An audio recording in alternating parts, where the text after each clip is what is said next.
민트 오디오북.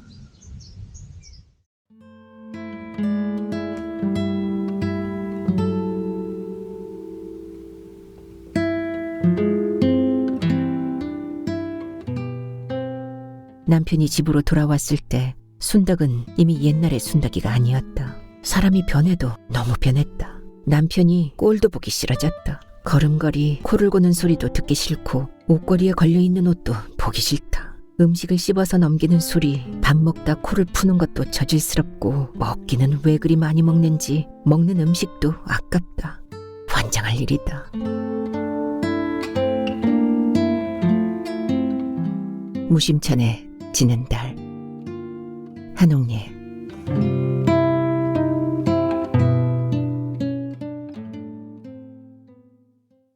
1. 중앙공원. 순덕은 손에서 나는 냄새를 지울 수가 없다. 남편은 점퍼 주머니에서 한 뭉치의 돈을 건네주고 모로 누워 잠에 들었다. 그 돈을 세어보고 또 세어보고 고무줄로 묶어서 어느 날은 베개 속에 넣고 어느 날은 장판 밑에 깔고 잤다. 어떤 때는 서랍장을 빼고 그 밑에 속속 단돌이 했다. 일주일 정도 모이면 누런 시멘트 봉투를 잘라서 싸고 신문지로 다시 말아놓았다. 까만 전깃줄로 엮어 만든 시장 바구니를 들고 농협은행에 들어가면 맨 뒤 회전의자에 앉아있던 높은 사람까지 나와서 인사를 했다. 여기도 돈, 저기도 돈, 돈이다. 하지만 남편이 주는 돈에서는 돈 냄새가 아닌 시궁창 썩는 냄새 같기도 하고 고등어 꽁치 같은 생선 냄새가 나서 돈을 세고 나면 손에서도 몸에서도 냄새가 났다. 오늘도 이쁜이 상표 세숫빈으로 손을 씻고 또 씻었다. 그리곤 남편의 코 고는 소리를 뒤로 하고 집을 나섰다. 어저녁부터 밤새 차를 운전하고 달려와 남주동 새벽시장에 생선을 뿌리고 잠을 자는 화물트럭 운전기사 남편을 위하여 순덕은 오늘도 큰아이는 걸리고 젖먹이는 등이 없고 가구점 골목을 지나 중앙공원에 도착했다. 늘 그렇듯 밖에서 5시간 정도 아이와 놀다가 집에 들어갔다. 중앙공원 가는 길 양지 쪽 담을 따라 순서대로 맹인 점쟁이 아주머니가 있고 그림에서나 보았던 하얀 수염을 산신령같이 늘어뜨리고 사주와 토정 비결을 보아준다는 할아버지가 노랗게 찌들고 손때가 꼬질꼬질 묻은 책을 앞에 놓고 있다. 그 옆에는 손금도 보고 철학적으로 관상을 본다는 철학관에서 출장 나온 양복쟁이 아저씨가 있다. 이것이 그것이고 그 말이 그 말 같지만 조금만 관심 있게 보면 아주 공평하게 직업 분류가 확실하고 자리의 분포나 배치도 서열대로 구별되어 있다. 이곳에는 텃세도 심해서 새 점을 치는 신종업이 자리를 잡으면 합심해서 몰아내어 다른 장사는 자리를 못 잡게 했다. 고목이 된 은행나무 밑에는 사진쟁이 아저씨가 늘 그 자리에 있었다. 사진쟁이 아저씨는 사진을 찍기 전에 보내줄 주소를 먼저 적는다. 가까운 곳이 아닌 먼 거리 손님이면 소리만 찰칵 내고 사진을 찍지 않았다. 안 찍은 사진이니 보내주는 일도 없었다. 그렇지만 사진을 안 보내주었다고 따지거나 다투는 일은 보지 못했다.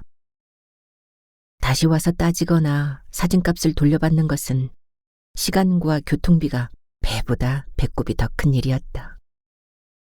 속은 것을 알고도 그냥 씁쓸히 넘어가는 경우였다. 맹인 점쟁이 아주머니는 한복을 곱게 차려입고 언제나 화장까지 했다. 점을 잘 치는지 못 치는지보다 화장을 누가 해주는지 자신이 하는지가 늘 궁금했다. 공원에는 할아버지들의 쌈짓돈을 탐내는 야바 윗꾼도 있고 만병통치약을 파는 약장수가 이약이나 쥐약, 기생충약도 팔고 뱀이나 지네 같은 것을 팔았다. 할머니 꽃뱀도 이제는 누군지 알 수 있다. 중앙공원은 그래서 시간 보내기에 안성맞춤이었다. 비가 오는 날이면 아이들을 데리고 극장으로 가서 보았던 영화를 보고 또 보고 그 얼굴이 그 얼굴인 것을 3번, 4번씩 봐야 했다. 더운 날은 무심천 냇가에서 빨래를 하고 아이들 목욕을 씻기고 송사리도 잡아가며 시간을 보냈다. 온종일 집 밖에서 빙빙 돌다가 남편 출근시킬 시간이 되면 집으로 돌아와 점심 겸 저녁밥을 지어 먹었다. 내 식구가 겨우 살 수 있는 단칸방에는 남편에게서 나는 생선 냄새가 진동했다. 충청북도는 우리나라에서 유일하게 바다가 없다. 특히 청주는 생선이 귀했다. 더운 여름철에 생선을 싱싱하게 소비자에게 대어준다는 것은 여간 힘든 일이 아니다. 꾸불꾸불하고 울퉁불퉁한 비포장 자갈길을 고물차로 생선을 싣고 달리다 덜커덩 고장이라도 나면 길에 차를 세우고 고쳤다. 생선은 길에서 그대로 상해버렸다. 그런 이유로 안전하게 생선을 실어 나르는 화물차 운전사는 돈벌이가 제법 쏠쏠하였다. 인천이나 부산에서 생선을 싣고 청주까지 오는 동안 앞서가는 차를 한 대 추월하는데 무조건 1,000원씩 얹어주었다.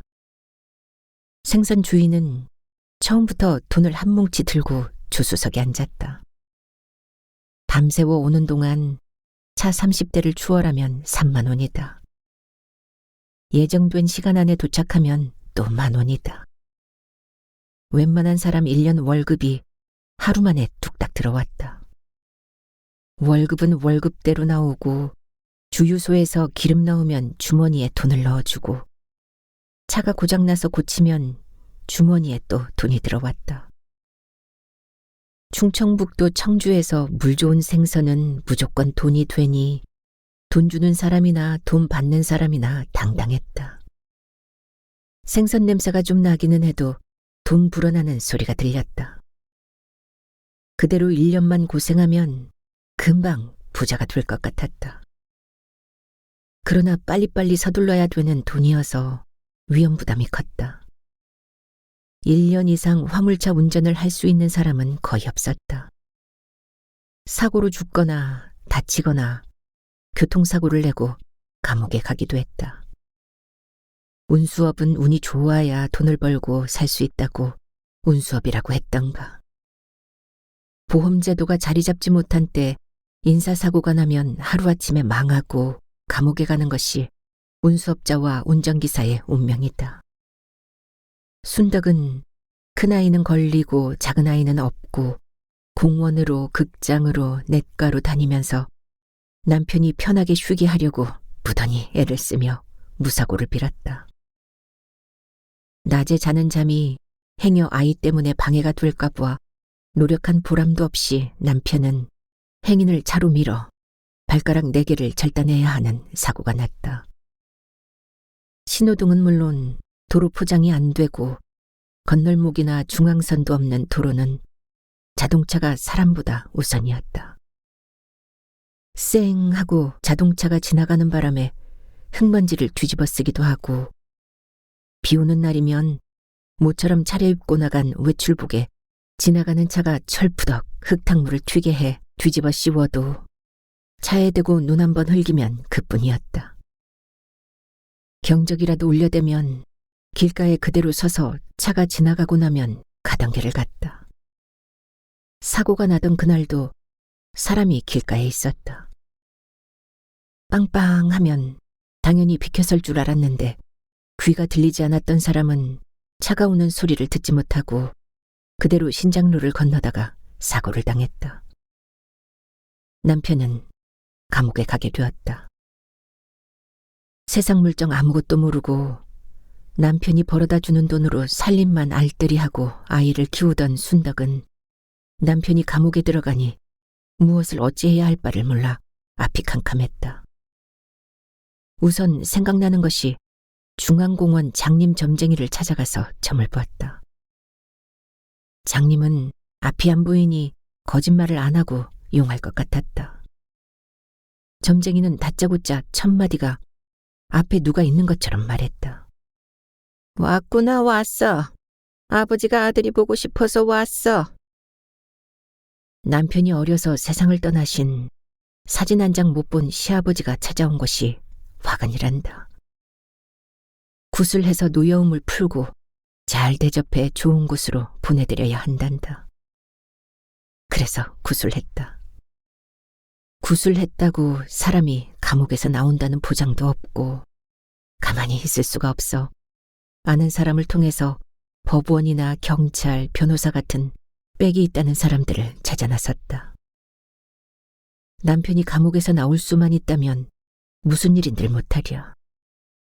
아름아름 소개로 법원의 높은 분이라고 하여 사람들 눈을 피해 조용히 여관에서 만나자는 기별이 왔다. 조금은 의심스러웠지만 돈 보따리 싸들고 이런 일은 그렇게 하는가 보다. 아무에게도 말하지 않고 몰래 들어갔다. 실오라기 하나 안 걸치고 기다리다가 고양이가 생선채 가듯 아 소리 한번 못 지르고 돈 주고 몸 주고 나와서 도둑놈이 도둑질하러 갔다가 개에 물린 것처럼 아무에게 말도 못했다. 아이가 둘이나 있는 유부녀지만 아직은 꽃 같은 여자이고 남편이 감옥에 있다는 것을 아는 놈이라 계획적으로 작정하고 벌인 일이지만 순덕은 까맣게 몰랐다. 한 번으로 끝난 일이 아니었다. 시집 식구들에게 알리겠다고 협박해서 돈 달라고 하고 수시로 자기 마누라 불러내듯 했다. 순덕은 분한 마음에 불러낸 남자 쪽 부인과 직장 상사를 만나서 하소연했지만 미친 여자 취급당하고 오히려 내 남편은 그런 사람 아니라며 말을 들어주지도 상대해주지도 않았다. 벌건 대낮에 눈 멀뚱멀뚱 뜨고 돈 주고 몸 주고 미친년이 되어버렸다. 하늘도 땅도 무심하고 세상이 야속했다. 순덕이가 열심히 무엇인가 했던 일이 감옥 안에 있는 남편에게 아무런 도움이 되지 못하고 돈은 돈대로 회오리바람에 먼지처럼 날아가고 몸도 마음도 만신창이가 되었다. 이제는 남편이 감옥에서 나와도 큰일이고 나오지 못해도 큰일이다. 죽을 수도 없고 살 수도 없었다. 맨정신으로 살 수 없는 순덕은 점점 술에 의지하고 있었다.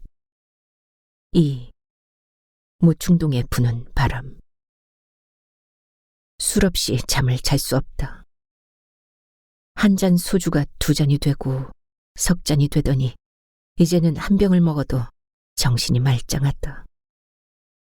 1년도 안 되는 지나간 날들이 현실감이 없다. 극장에서 보고 또 보았던 누군가가 만든 활동사진 같았다. 순덕은 어릴 때부터 시골 동네의 모범적인 큰애기였다. 어른 앞에서는 건방지다고 젓가락도 못 쓰게 해서 김치며 나물 반찬을 손가락으로 집어먹었다. 칫솔이 귀해서 굵은 왕소금을 손가락에 쿡 찍어서 이를 닦았다. 한참 멋을 부릴 때는 손톱에 봉숭아 꽃물을 들이고 아카시 잎을 따서 파마를 말았다. 서울 언니 집을 다니러 갔을 때 앞머리를 살짝 애교스럽게 불파마를 하고 집에 와서 아버지에게 들킬까 봐 수건을 쓰고 파마머리를 감추었다. 들이나 밭에 일 나가서 수건을 벗었다. 파마한 것을 얼마 동안을 모르고 지나가다가 아버지는 도리깨질로 콩을 털고 순덕은 털어놓은 콩을 키로 까불러 알맹이만 포대에 담는 일을 마당에서 하다가 머리에 쓴 수건이 벗겨지는 바람에 들통이 나고 말았다. 그때는 그냥 아무 말 없이 넘어갔지만 언제 터질지 모르는 시한폭탄을 얹은 것처럼 가슴이 두근반 세근반 뛰기 시작했다.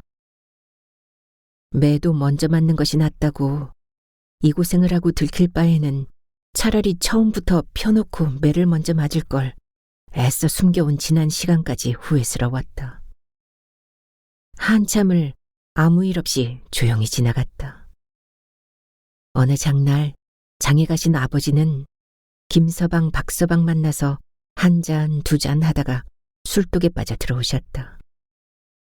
밤이 새도록 먹은 술이 다 깨도록 작대기를 들고 소리쳤다. 어느 놈 꼬시려고 앞대가리 종달새 대가리처럼 꼬실러 왔냐? 한 소리 또 하고 한 소리 다시 하며 어디서 그렇게 기운이 넘치는지 노발대발이었다. 달아나는 순덕을 따라가서 강아지가 제 꼬리 물려고 빙글빙글 돌듯 초가 삼간 돌담을 뱅글뱅글 돌고 돌며 밤을 새우며 술도 깨었다. 며칠 뒤 군인 같던 동네 먼 친척 오빠가 휴가 나왔다며 동료 군인 하나를 데리고 와서 물을 달라고 했다. 순덕은 그 군인에게 대접에 물을 담아 건네며 슬쩍 쳐다보았다. 봉투라지, 제대로 못 크고 울퉁불퉁한 과일이나 채소로 충청도 사투리인 봉투라지도 참외 봉투라지라면 때깔이나 곱지. 얼굴이 꼭 어두운 가지 봉투라지처럼 생겨서 키는 짜리몽땅하고 얼굴은 새까맣고 눈만 반짝반짝거렸다. 훗날 그 가지 봉투라지 같은 군인이 자신의 남편이 되리라고는 상상하지 못했다. 그해 가을 제대하고 나온 동네 친척 오빠를 따라 청주에 사돈 될 사람을 상견례하러 간다고 했던 아버지는 아예 혼인날을 받아서 왔다. 돈을 주고받는 현장을 보거나 확인된 사실은 없지만 아버지가 청주를 다녀온 후 몇 달은 초등학교 근처 주막집 출입이 자주 있고 술주정도 줄었다. 어느 날 엄마와 싸우는 소리를 순덕은 잠결에 들었다. 술을 평생 퍼먹고도 부족해서 술 더 퍼먹고 싶어서 딸 팔아먹었어요. 악쓰는 소리였다. 그때 엄마의 아버지를 나무라는 소리가 아직도 귓가에 맴도는데 순덕은 지금 술이 없으면 잠을 못 자는 알코올 중독자가 되어갔다. 아버지는 청주에 다녀온 날 그날도 술이 얼큰하게 취한 얼굴에 온화한 목소리로 말했다. 나무가 많은 걸로 보아서 나쁜 놈들 사는 동네는 아닌 것 같고 사위 될 사람 관상은 성깔이 좀 있게 보여도 그런 놈이 식구 밥은 굶기지 않을 것 같아서 아예 나를 잡아왔다. 지금의 가로수길을 차를 타고 지났던 모양이다. 부모님 말씀이 부처님이나 하느님 말씀이니 자신의 의사와는 전혀 상관이 없었다. 술주정하든 폭력을 행사하든 부모님이 앉으라면 앉고 서라면 서고 때리면 맞았다. 그래서 시집가라고 하면 가야 했다. 선택의 여지가 없었다. 말만한 처녀가 엉덩이에 바람이 나서 앞니와 머리카락을 종달새처럼 지지고 볶고 다니니 동네 사람 남새스러운 소문나기 전에 치워야 한다는 것이다. 연애를 하거나 바람이 나면 집안 망신이라고 동네에서 쫓아내거나 자의반 타의반으로 대대로 살아온 고향 땅을 떠나야 했던 때라 20살이 넘으면 노처녀 노총각이라고 불리었다. 아버지 술값 몇 푼에 시집을 가고 집을 떠나온 순덕은 혼수를 제대로 못 해왔다고 노골적으로 시집살이가 시작되었다. 시부모님은 모두 돌아가시고 8남매가 한 집에 사는 대가족인데 남편은 그중 둘째였다. 한 집에 사는 형님 시집살이가 맵고 인정사정 없이 혹독했다.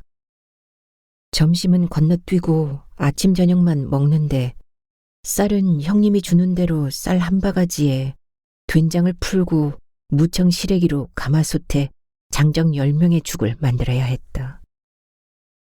무청이 부족하면 고구마 줄거리를 무청 대신 소나 먹을 정도의 죽을 끓였다. 언제나 9그릇 죽을 담고 나면 순덕이 몫이 없었다. 가을이면 꽤 많은 양의 무청 시래기를 지프로 엮어서 초가집 처마에 매달아 놓고 겨울 동안 없어서는 안 될 양식이 되었다. 비가 오는 날 식구들이 옷을 벗어 놓으면 빨래가 손수레로 하나 가득한데 많은 빨래는 아무리 빨아도 줄어들 줄 몰랐다. 시집이나 친정이나 늘 하는 일이지만 그래도 친정에서는 일하다 힘들면 쉬기도 하고 배가 고프면 먹는 거는 마음대로 먹었다. 신혼살림은 방 가운데에 이불보로 칸막이 하고 천장 가운데 구멍을 내서 형광등을 달아 불을 끄고 켰다. 스위치는 형님 쪽에 있어서 형님이 불을 끄면 속절없이 아무것도 못했다. 친정집은 등잔불이지만 그래도 이곳은 도시라고 형광등불이었다. 요광을 들여놓고 오줌 누는 소리가 들려서 요광 속에 지푸라기를 넣기도 했다. 풀을 먹인 이불 호청이 움직이는 대로 버석거리는 소리까지 들렸다. 한방이나 마찬가지인 방에서 형님이나 순덕이나 불편하고 조심스럽기는 마찬가지였다. 남편이 화물차 조수로 취직이 되는 바람에 큰아이를 출산하고 얼마 안 돼서 월세방을 얻어 살림을 따로 놨다. 해도 끝이 없는 집안일 속에 해방되어 사는 것이 재미있었다. 돈도 버는 대로 모이고 밥을 안 먹어도 배가 부르다. 세상이 나를 위하여 존재하는 것 같았다. 꽃이 나를 위하여 피는 것 같고 새도 나를 위하여 노래하는 것 같았다. 뜨개질을 하고 십자수를 놓았다. 틈틈이 바느질 품도 팔아가며 알뜰살뜰 행복했다.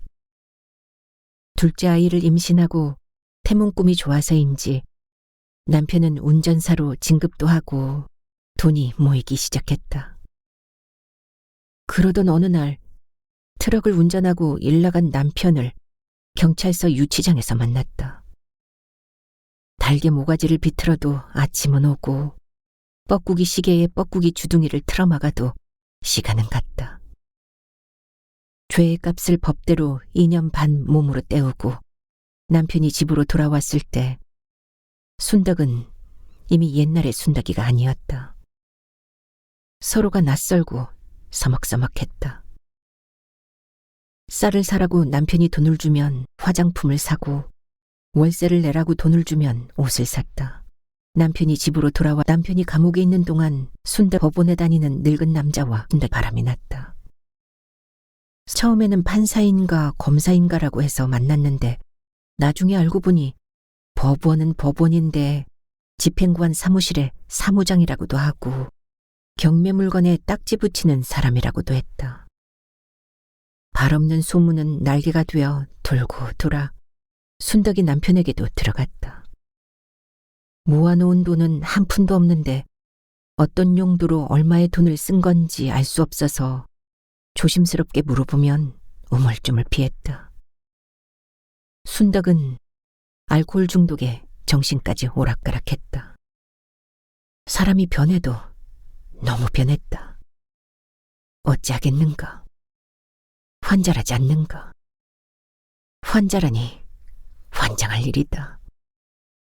그러나 순덕은 아주 정신이 없는 것은 아니었다. 처음에는 정신이 왔다 갔다 했지만 남편이 감옥에 있는 동안 일어난 일을 수습할 수도 고백할 수도 없었다. 동네에 돌아다니는 소문을 막을 길도 없었다. 처음부터 바람이 나고 싶어서 난 것이 아니고 전후 사정을 일일이 설명할 수도 없는 일이고 이유야 어떠하던 남편이 감옥에 있는 동안 바람난 여자가 맞다. 어차피 죽일 년이니 내친 김에 미친 척하기로 했다. 세상을 살면서 바지가 반만 벗겨졌을 때는 부끄러워 어찌할 바를 모른다. 그러나 바지가 완전히 벗겨지고 알몸이 되면 오히려 담담하고 뻔뻔해진다. 남편이 이끄는 대로 청량리 정신병원도 가고 시집 식구들이 무당을 불러 구술해도 모른 채 했다. 순덕은 환자다. 제정신이 아니기 때문에 동정이나 이해가 되었지만 외부에서 불어오는 바람은 환자라고 이해하고 잠잠해지는데 문제는 순덕이 안에서 불어대는 바람이었다. 순덕의 마음은 안 되는데 하건만 그 썩어질 몸뚱이는 되는데 하고 남자가 만나자고 하기만 하면 못 이기는 척하고 달려가겠지만 은근히 기다려도 연락이 없어서 애간장이 녹았다. 환양년 잡년이 따로 없다. 다 잡아도 흔들리는 마음은 어쩌란 말이냐. 남편이 꼴도 보기 싫어졌다. 걸음걸이, 코를 고는 소리도 듣기 싫고 옷걸이에 걸려있는 옷도 보기 싫다. 음식을 씹어서 넘기는 소리, 밥 먹다 코를 푸는 것도 저질스럽고 먹기는 왜 그리 많이 먹는지 먹는 음식도 아깝다. 사람 마음이 이토록 간사하고 변덕스러운지 모르겠다. 자신을 달래고 질책해도 온통 마음속에 그 잡놈 생각뿐이고 이제나 부를까 저제나 부를까 보고파서 죽을 지경이다. 누군가는 좋아하는 사람과 함께 있으면 천국이요 싫어하는 사람과 함께 있으면 지옥이라 했다. 남편이 무조건 싫어졌다. 순덕은 지금 지옥에 있다. 무작정 탈출하고 싶었다. 이혼하자고 떼를 쓰기 시작했다. 똥 싼 놈이 성낸다고 누가 할 소리를 하는가. 남편이 기가 막혀 말이 안 나왔다. 소문도 무시하고 이 꼴 저 꼴 별꼴 다 보아도 참아왔다. 감옥에 있는 동안 변해버린 순덕이를 무조건 이해하고 용서하고 무슨 일이 있었느냐고 묻지도 않고 돈을 어디에 어떻게 쓴 거냐고 따지지도 않았다. 지난 시간은 이미 엎질러진 물이니 참고 참으며 나름대로 무던히 애를 썼다. 하지만 순덕이 이혼해달라는 소리를 당당하고 발칙하게 하는 태도에 남편은 폭력적으로 변해갔다. 3. 남주동 시장. 순덕이 남편은 생각하면 할수록 분하고 억울했다. 팔다리 멀쩡하고 아직 나이가 있으니 돈이야 벌면 되겠지만 꿈도 자는 동안에 꾸는 것이지 이 무슨 운명의 장난인가. 변해버린 순덕을 보면 억장이 무너졌다. 한편으로는 불쌍하고 애처로웠지만 다른 한편으로는 괘씸하기 짝이 없었다. 이제는 어쩌다 잠자리를 같이 해도 빈 항아리를 아는 것 같다. 그런 세월 속 딸만 둘이던 집에 아들을 출산했다. 얼마나 기쁘고 반가울까마는 아무리 계산해도 감옥에 있는 동안 다른 어떤 놈의 씨앗이 분명하다. 꾸물꾸물 커가는 아들을 보면서 울분과 분노가 점점 커졌다. 폭력도 처음 한두 번이 문제지 습관이 되었다. 툭 하면 손이 먼저 나간다. 한바탕 대거리라도 하고 나면 속이 시원해진다. 참을 걸 하고 후회도 되지만 속에서 끓어오르는 울분을 그런 방법으로라도 폭발하고 난 뒤에 묘한 감정을 말로는 설명할 수 없다. 두 사람 사이의 싸움이나 폭력은 시도 때도 없이 벌어졌다. 아침에 끓인 감잣국이 갑자기 날씨가 더워지는 바람에 맛이 약간 간 것을 먹어보지 않고 그냥 저녁상을 차린 것이 싸움의 시초가 되기도 했다. 국을 한 숟가락 떠먹은 남편은 밥상을 훌러덩 뒤집었다. 너는 남편을 발끝에 때만큼도 생각 안 하고 쉰국에 밥을 주느냐? 닥치는 대로 살림을 부수고 말리는 순덕이네를 발길로 찼다. 작은 방은 아수라장이 되었다. 결국은 참다 못한 주인집 할머니가 오셔서 부부싸움이라기보다는 남편의 일방적인 난동을 겨우 진정시켰다. 그런 일이 있던 날은 불우이웃 돕기라도 하듯이 남편의 손길이 더듬어 오면 거절할 수 있는 용기도 없지만 해서도 안 되었다. 어쩌다 손길을 뿌리치기라도 하면 날벼락을 맞았다. 그놈을 또 언제 만나고 왔구나. 그놈이 그리 잘해주다간.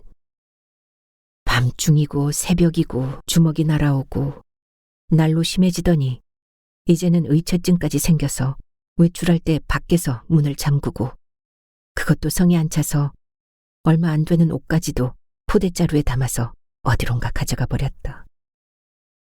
시장 가는 것까지 못 가게 하고 반찬거리도 사다 주는 대로 먹었다. 순덕이가 생각해보아도 셋째를 임신했을 때 변명의 여지가 없이 그 잡놈의 아이였다. 저주를 받은 것이 분명했다. 세상이 무섭고 겁이 났다. 그때 그 여관에서 처음 당할 때 차라리 혀라도 깨물고 죽지 못한 것이 한이 되었다. 반신반의하면서도 잘생긴 외모와 말솜씨에 넘어갔다. 쥐도 새도 모르는 둘만의 일이니 너와 내가 말만 안 하면 세상에서 아무 문제도 없을 것이고 물 위에 배가 한 번 지나가나 두 번 지나가나 흔적이 남지 않는다며 무엇보다 지금 너는 남편을 감옥에서 나올 수 있게 해야 하는데 내 말만 잘 들으면 일주일 이내에 책임지고 나오게 한다는 것이다. 홀짝홀짝 마신 술도 거절할 수 없는 환경을 만들고 핑계와 구실이 되었다. 두 번째 만난 것은 일주일 안에 나온다는 남편이 2주일이 넘어도 감감무소식이라 어찌 된 일인지 따지려고 만났고, 세 번째 만남은 속은 걸 알고 만나서 그놈을 죽이고 나도 죽어야지 생각하며 불려나갔지만 생각뿐이고 아무 말도 못하고 새가슴처럼 떨다가 그놈 하라는 대로 농락만당했다. 모진 목숨, 자살도 적절한 시간과 때를 놓치니 기회가 오지 않았다. 처음 임신을 알고 유산을 생각하며 병원에 갔을 때 보호자와 함께 오라고 해서 누구를 붙잡고 나 잡놈의 아이를 임신해서 유산을 시켜야 하는데 병원에 함께 가서 보호자 좀 해달라고 할 사람이 눈 씻고 찾아봐도 없었다. 친정 부모나 형제들을 생각 안 해본 것은 아니지만 누구와도 의논할 수 있는 문제가 아니고 공연히 누워서 내 얼굴에 침 뱉는 일이었다. 생각할 시기도 지나버리고 출산일이 한 달 정도 남은 줄 알았는데 어느 날 저녁을 먹고 설거지를 하다가 배가 살살 아프더니 병원에 갈 시간도 없이 두 아이 보는 앞에서 뱃속의 아이를 방바닥에 탯줄 채 낳았다기보다는 쏟아버렸다. 외출했다 돌아오던 남편이 집에 들어오다 아기 울음소리에 남의 집에 잘못 들어온 줄 알고 다시 나가서 집을 확인하고 들어와 주인집 할머니를 모시고 와서 탯줄을 자르고 뒷수습을 했다. 이제는 식구도 하나 늘고 무엇이든 해서 돈을 벌어야 했다. 싸움도 질투도 밥은 먹어가며 해야 했다. 생선차를 운전할 때는 돈을 하루에 한 뭉치씩 들고 들어왔지만 남편은 무슨 일을 해도 적응이 안 되고 성이 차지를 않았다. 영화 포스터 붙이는 일도 하고서 청주 공단에 공장 짓는 공사장 일도 했었다. 운전대도 다시 잡았지만 역시 한 달도 못 돼서 때려치웠다. 돈도 돈 같지 않고 무엇보다 온종일 일하는 동안 순덕이가 그 잡놈을 언제 또 만날지 모를 그 생각만 하면 술 생각이 나고 일하다 말고 들어왔다.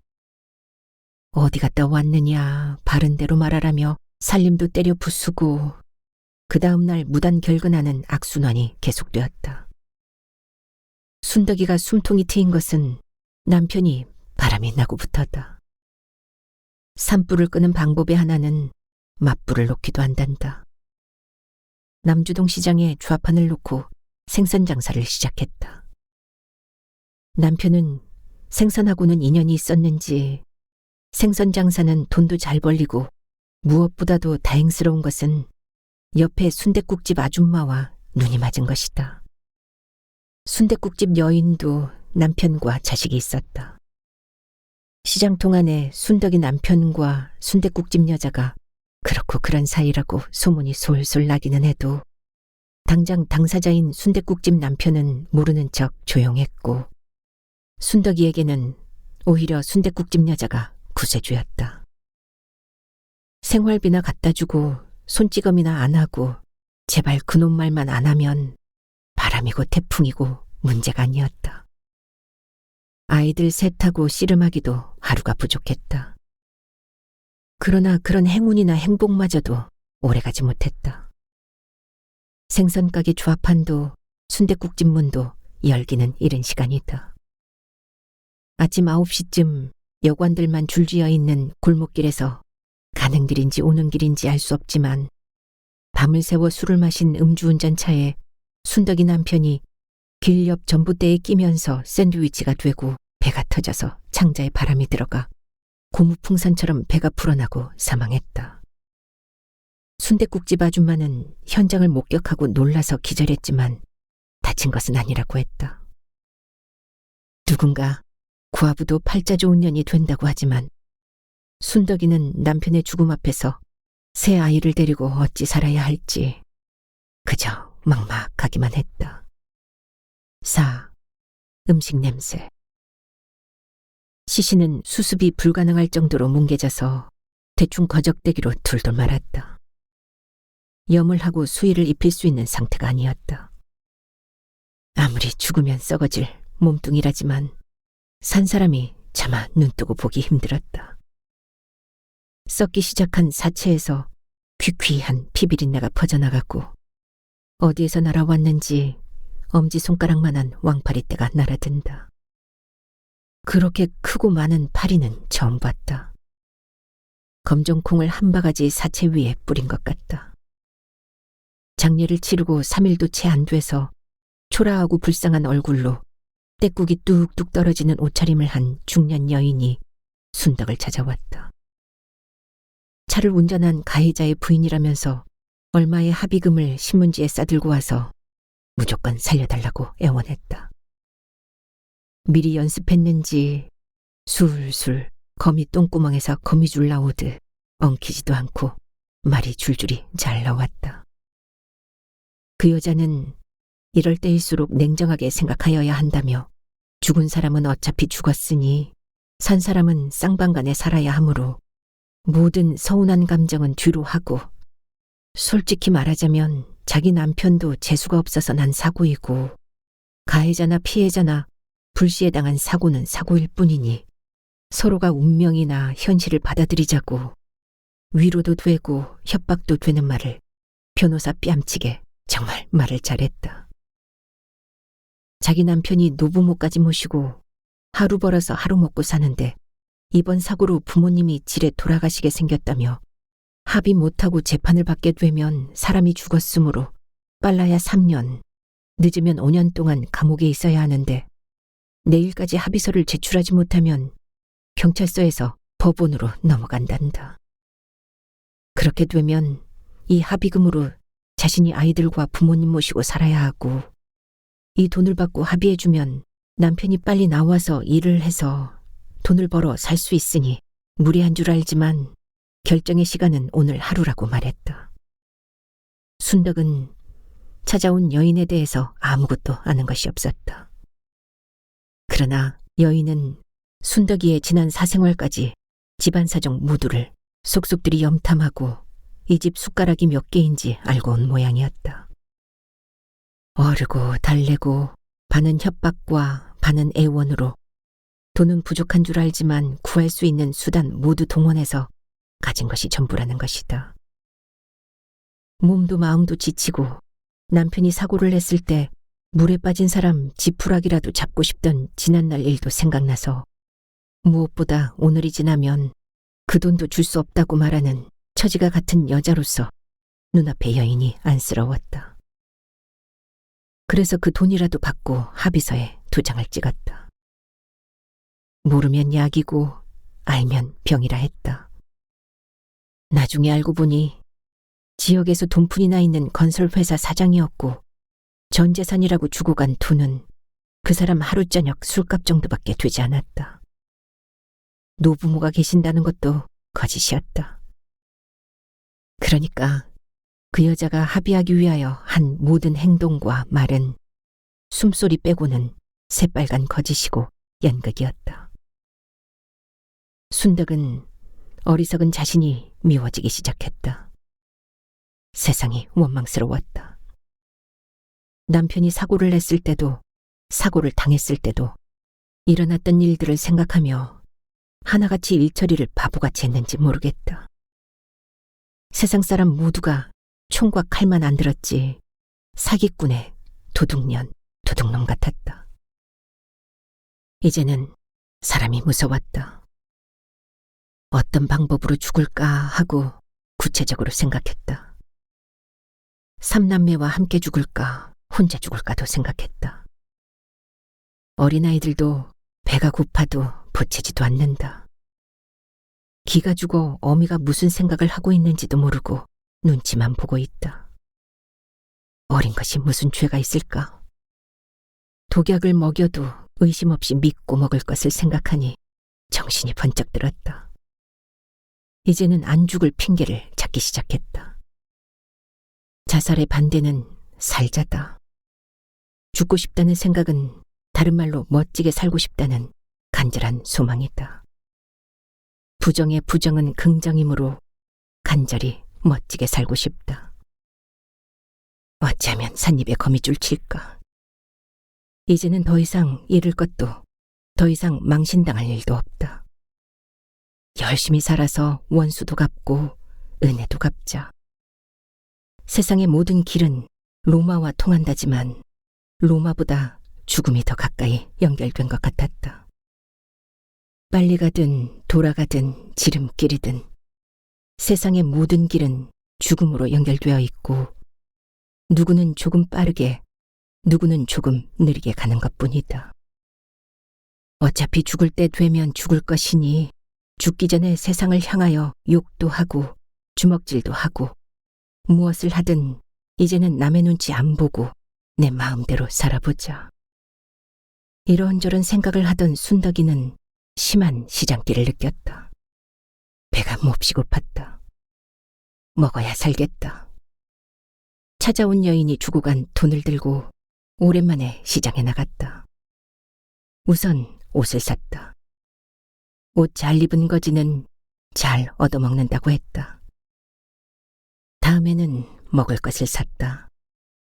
분주하게 오가는 사람들 사이에서 물건을 고르고 사는 동안 안 죽기를 잘했다고 생각했다. 사람 냄새가 나는 시장이 좋았다.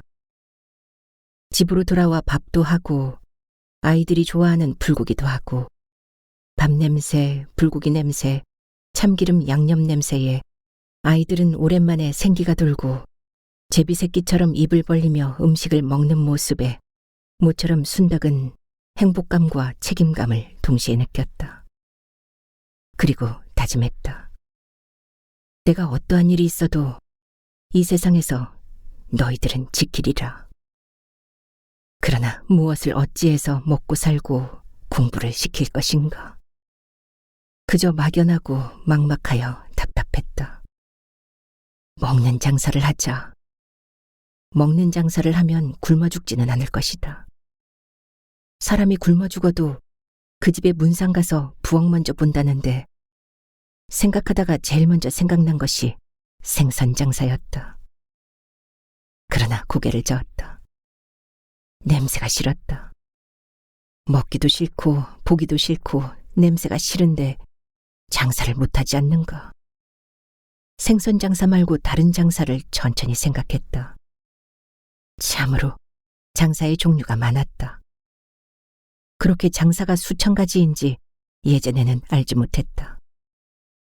찐빵이나 만두, 밥 장사는 자신이 없었다. 물 장사를 하면 돈을 많이 번다던데 남자들의 비위를 맞출 자신이 없다.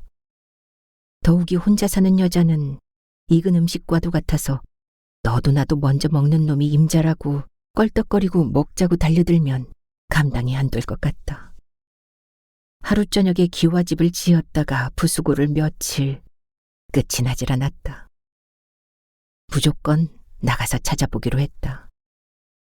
건축업자가 무심천을 건너 모충동에서 똑같은 연립주택을 지어서 팔았다. 동네 입구에 정상적인 가격의 절반인 집이 하나 나왔다. 그 집을 개조해서 작은 구멍가게를 하기로 결정했다.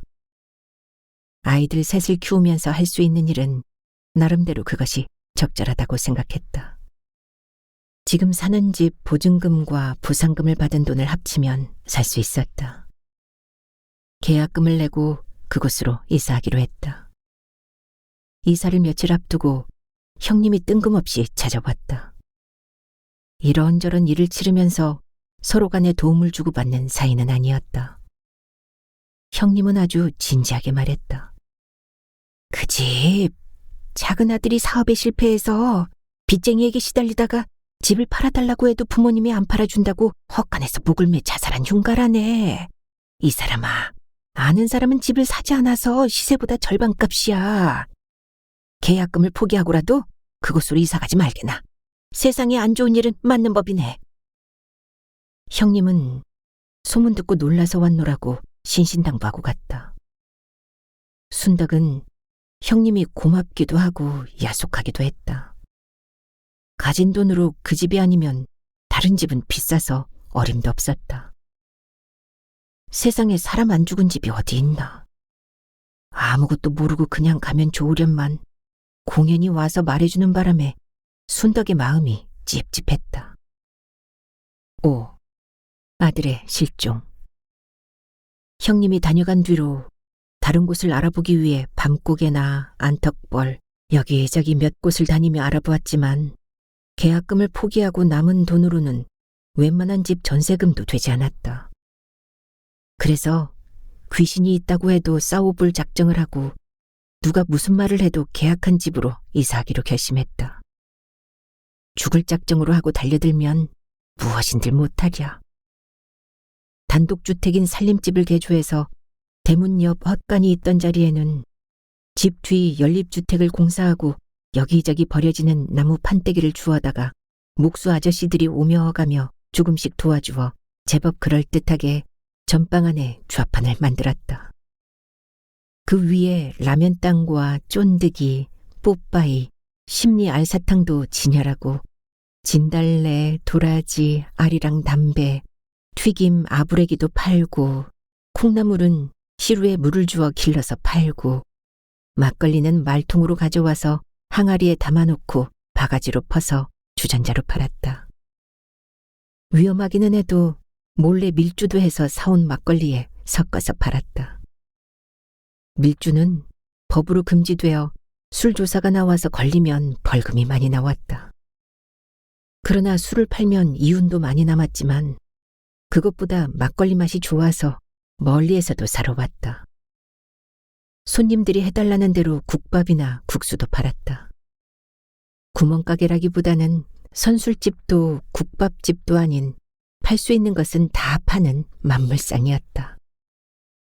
무심천을 지나 모충동이 새로 개발되는 입구라 연립주택이 하나 둘 지어졌고 집이 다 지어지면 이사 오는 사람들이 늘어나서 힘이 들어도 장사는 잘 됐다.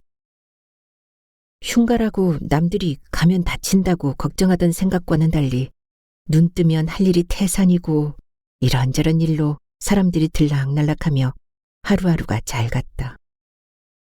이제는 딸아이들도 학교 갔다 오면 청소도 설거지도 하면서 어찌하든 엄마를 도우려고 애를 쓰고 엄마가 돌봐주지 못해도 공부도 우등생이라 학년이 올라갈 때마다 신통하게도 우등상을 타왔다. 엄마 잔등이에서 울기도 자기도 하던 아들도 제법 자라서 방 안에서 혼자 놀았다. 물건을 사려고 잠시 전방을 비울 때는 아들을 방에 놓고 밖에서 문을 잠그고 요강을 넣어주어도 그 요강 딴지 한 번 없는 일 없이 착하고 순했다. 돈도 얼마간 모이고 억세고 지독하여 귀신도 도망간 여자라고 소문이 나서 시시한 남자는 근처에도 얼씬 못했다. 작은 동네에 한번 못되고 독한 여자라고 소문이 나니 집적대는 사람이나 얕잡아보고 업신여기는 사람이 없어서 살기 편했다. 막내 아들이 등허리에서 내려 방에서 마당으로 걸어다녔다. 동네 또래의 아이들과 어울려서 몰려다니며 딱지치기와 구슬 따먹기도 하고 어디서 구했는지 돼지 오줌볼을 차면서 놀이도 하고 씩씩하게 잘 자랐다. 순덕은 아들과 어울려 노는 동네 꼬마들을 위하여 꼬아배기도 해주고 심리사탕도 주면서 잘 놀아주기를 부탁했다. 아들과 놀아주는 동네 아이들이 고마웠다. 아이의 성격도 좋아서 아이 때문에 일을 못하는 일은 없었다. 어느 날 점심을 먹고 놀러 나간 아들이 저녁 먹을 때까지 들어오지 않았다. 처음에는 아이가 없으면 무조건 편했다. 저녁 때가 지나도 들어오지 않아서 조금 신경이 쓰였지만 친구 집에 묻어가서 밥을 먹고 오나 보다 하고 별로 걱정하지 않았다.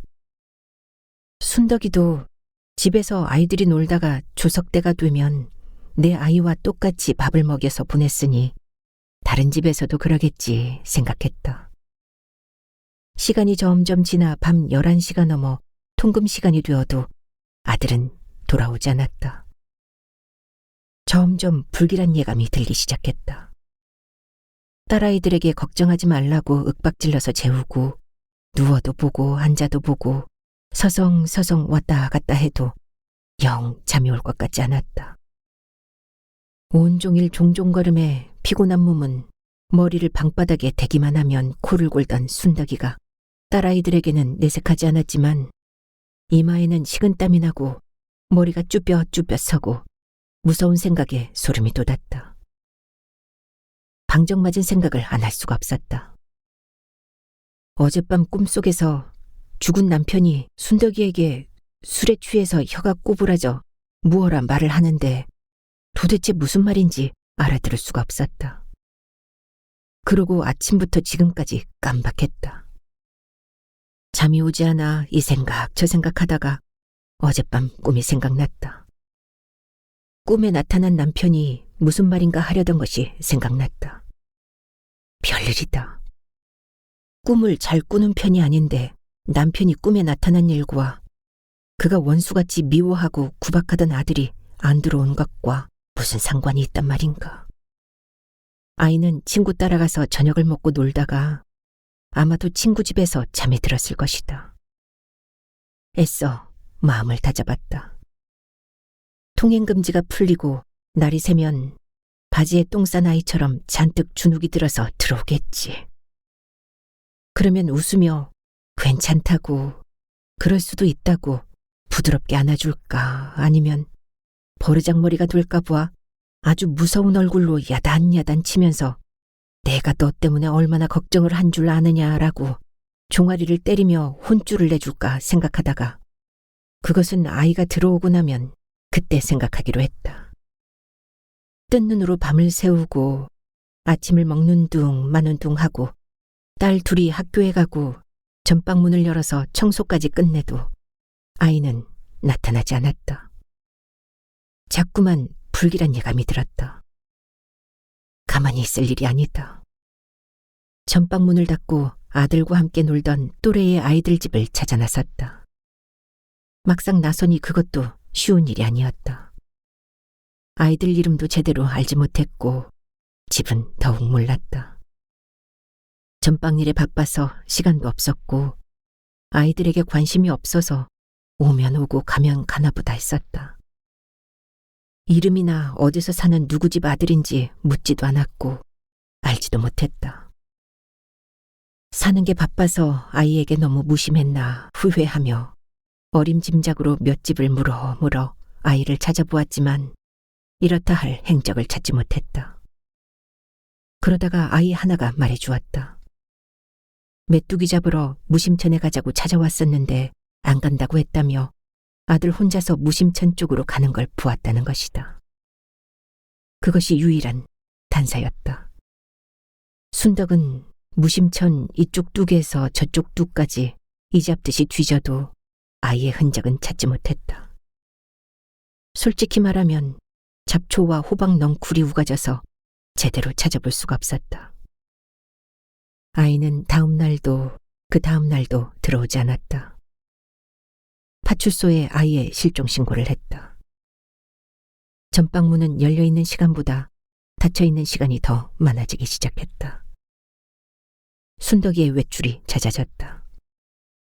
동네 여자들 입방아에 순덕이 이야기가 오르내리기 시작했다. 사실대로만 이야기하면 억울하지 않겠지만 부풀리고 더해져서 헛소문이 더 많았다. 동네 여자들이 두 사람만 모이면 아들 아버지가 나타나서 아이를 데려갔다고 하고 죽은 순덕이 남편의 영혼이 불러냈다고도 했다. 요즘은 좌판을 짜준 목수쟁이와 바람이 나서 전방문을 닫는다고도 했다. 세상 일이란 엎친 데 덮친 격이라고 하던가. 바로 앞집에 슈퍼가 생기더니 물건값도 100원 파는 것을 90원으로 싸게 팔고 가게도 깨끗하고 물건의 종류도 많았다. 순덕이네는 물건값을 올려 폭리를 얻은 사람으로 몰리게 되었고 단골 손님이 하나 둘 발길을 옮겨 앞집 슈퍼로 돌리기 시작했다. 아이가 실종되어 문 닫는 시간이 많아지고 살아도 산 것이 아닌데 앞집에 슈퍼까지 생기니 더 이상 문을 열어도 소용이 없었다. 이참 저참 문을 닫았다. 집을 팔려고 내놓았지만 팔릴 리가 없다. 늦여름에 나간 아들이 가을이 지나 겨울이 오는데 추워지는 날씨에 죽었는지 살았는지, 살았으면 어디서 어떻게 지내는지, 죽었으면 어디서 어떻게 죽었는지 시체라도 눈으로 확인했으면 포기라도 하겠지만 아들이 눈에 어려서 아무것도 할 수 없었다. 아들이 불씨가 되어 남편에게 하루가 멀다 하고 폭력과 억울한 소리를 들을 때마다 자는 아이를 보면서 아이를 업고 어디든 달아나 버릴까도 생각하고 괜스레 화풀이로 아이에게 구박한 것도 후회됐다. 팔려고 내놓은 집이지만 한편으로는 집이 팔릴까 보아 겁도 났다. 아이가 집을 찾아왔을 때 엄마 누나가 이사를 하고 없으면 어찌하나 생각하고 전방문을 닫고 장사는 안 하지만 날이 저물어도 아이가 언제 엄마 하고 뛰어들지 몰라서 문은 반쯤 열어놓았다. 언제든 들어오면 먹여야 할 밥도 한가득 녹그릇 뚜껑을 덮고 행여 고양이나 쥐라도 먹을까 봐 가마솥 속에 넣어두었고 순덕은 언제나 찬밥만 먹고 매일매일 새밥을 넣어두었다. 돈을 버는 사람 없이 곶감 빼먹듯 얼굴에 붙은 밥을 떼어먹듯 쓰기만 하니 모아둔 돈이 자꾸 줄어들었다. 집은 팔려도 걱정, 안 팔려도 걱정이고 아들은 죽었는지 살았는지 답답하여 중앙공원 점쟁이 생각이 먼저 났다. 이번에는 맹인 점쟁이보다 뿔테 안경을 쓰고 두꺼운 한문책을 앞에 놓은 양복쟁이에게로 갔다. 무슨 일로 왔냐고 묻기에 대답했다. 집은 언제나 팔릴 것인지 아들이 나가서 안 들어오는데 누구는 친아버지가 데려갔다고 하고 죽은 내 남편이 데려갔다고 하는데 누구 말이 맞는지 답답한 마음에 왔어요. 한참 동안 말을 듣다가 양복쟁이가 말했다. 집은 부적을 써서 붙이면 금년을 넘기지 않고 팔리겠고 아들은 아버지가 데려갔으니 아버지를 찾아보시오. 아들이 살아있다는 말에 거금의 돈을 지불하고 부적을 써서 집에 동서남북에 붙였다. 6. 소문. 부적은 너무 깊이 붙이면 효능이 떨어질 것 같고 사람들 눈에 띄면 부정이 탈 것 같아서 보일 듯 말 듯 정성을 다해 집 내 귀퉁이에 붙이고 꿈속에서조차 생각하기 싫은 아들아빠를 만나야 하는 것이 마음에 내키지 않았지만 그래도 아들을 찾아야 했다. 순덕이는 참 바보같이 어리숙하게도 살아왔다. 아이 아버지에 대해서 아는 것이라고는 법원에 있는 집행관 사무실과 이름 석자뿐이다. 우선 아는 대로 집행관 사무실로 찾아갔다. 이미 그곳을 그만둔 지 오래라고 했다. 혹시 집 주소라도 아는 사람이 있을까 물어보았지만 몰라서 모르는지 알면서 모르는지 아무도 가르쳐주지 않았다. 단호하고 냉정하게 박대당했다. 아들을 찾아 나선 발길이 여기서 멈추어지고 한 발짝도 더 나가지 못했다. 자기 능력에 한계를 느꼈다. 초겨울 어느 날 파출소에서 연락이 왔다. 무심천 웅덩이에 아이가 빠져 죽었는데 혹시 아들인지 확인하라는 것이다. 설마 하면서 현장에 갔다. 형체를 알아볼 수 없을 정도로 심하게 부패하였지만 입고 있는 옷이 분명 아들의 옷이 맞다.